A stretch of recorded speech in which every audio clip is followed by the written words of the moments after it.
নামাজ শুরু করি। চলুন হুজুর।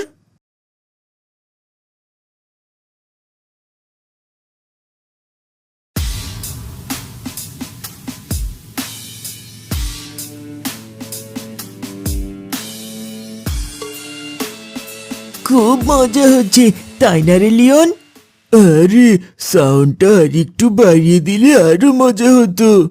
চারিদিকে এত মসজিদ মাদ্রাসা, এগুলোর জন্য সাউন্ড অতিরিক্ত বাড়াইতেও পারে না। এগুলোর জন্য আমরা গানগুলোকে এনজয় করতে পারি না। ঠিক বলেছিস। আচ্ছা, আব্দুল্লাহ কোথায়? ওর তো আসার কথা ছিল। হ্যাঁ রে, ওকে তো আসতে বলেছিলাম। এত দেরি করছে কেন কে জানে। ওকে একটা ফোন দিয়ে দেখতো। ঠিক আছে। গান শোনার এত আজাব, হুজুরের কথা মতো ভিডিও না দেখে নিলে আমিও